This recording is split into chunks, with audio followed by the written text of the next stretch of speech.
Hello humans! Today I'm going to teach you about classes.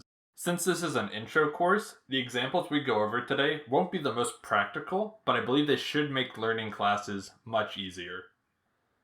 To start, I want to make one thing clear.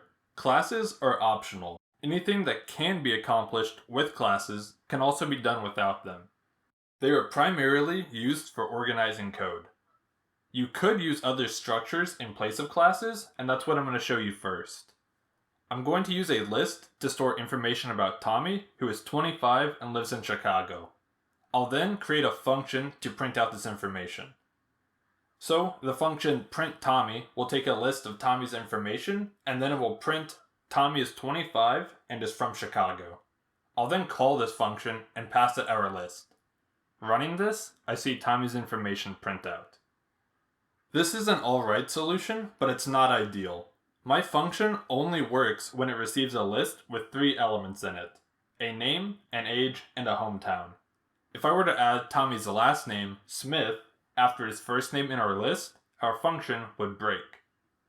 Age is no longer at index 1, so I need to change that to index 2. I need to change the hometown index from 2 to 3, and then I need to include printing Smith in my print statement. Fixing this is a little annoying, but if my list had 30 elements in it, a small change like this could cost me a lot of time. This is why we have classes. Classes allow us to store information by name instead of by index. For the next few minutes, I'm going to code first and explain later, as a lot of this won't make sense without context. I'll create class Tommy Smith and say name is equal to Tommy, age is 25, and hometown is Chicago. Outside of my class, I'm going to say Tommy1 is equal to class Tommy Smith. I can now use Tommy1 to access the information within my class. I'll print Tommy1.name, and running this, I see Tommy print out. I can also access the other variables by saying Tommy1.age and Tommy1.hometown. If I want to add a last name now, I can do so without issue.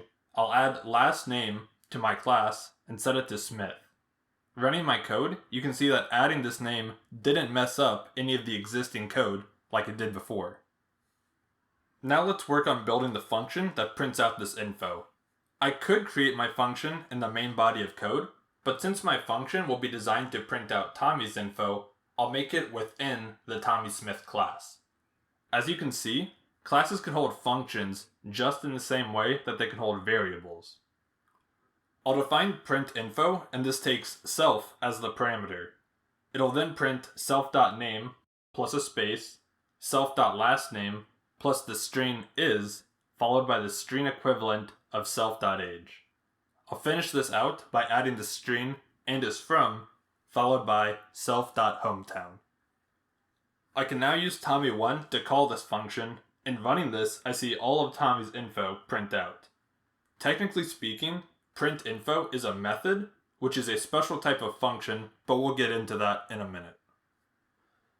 For the rest of the video, there won't be any new code, but I want to spend a few minutes breaking down what we did here.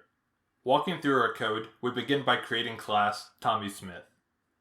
Tommy Smith is our class identifier, because it's the name that we use to uniquely identify the class. Classes don't actually do anything until we instantiate an object from that class. This is similar to how functions don't do anything until we call them. In the same way, classes don't do much until we create an object from them. Classes describe what the object should be able to do. Objects are what actually take action. In our line, Tommy1 equals Tommy Smith, Tommy1 is the object. Since we are setting our variable equal to a class, we are telling Python to make Tommy1 an object that can do everything that we defined in class Tommy Smith. We can create Tommy2 and set that equal to Tommy Smith, and now we have 2 objects of type Tommy Smith. Currently, creating multiple objects of the same class is irrelevant, but in the next tutorial we'll go over init, which will show you why doing this is useful. Regardless, the variables name, last name, age, and hometown are considered class variables. This means that any object that is created from this class will be able to access these variables. Just in the same way that I printed Tommy1.name, I can also say Tommy2.name, and I'll get the same value printed out. Again, not very useful until we learn init, but that'll come soon. After our class variables, we define our method printinfo. So, what's the difference between a method and a function? Basically nothing. In my experience, most programmers use these terms interchangeably. But the technical difference is that functions are defined outside of classes, and methods are a special type of function that are defined within classes. An easy way to tell if you are dealing with a function or a method is to look at the first parameter. Methods always have the keyword self as the first parameter. If you are coding a method and forget to include self, your method will crash once it's called. Python requires all methods to include self as the first parameter. Self is what allows us to access the data or other methods that are defined in our class. In order to print name, note that I had to say self.name. Because name is defined in our class, I have to use the word self followed by a dot to be able to access it. For those of you who care about the behind the scenes kind of stuff, when we say tommy1.printinfo, we actually pass an argument to this function even though there is nothing in the parentheses. In the background, Python passes the object tommy1 as the argument, and self is then set equal to that. When printinfo runs, it says to print self.name, which is now equal to tommy1.name.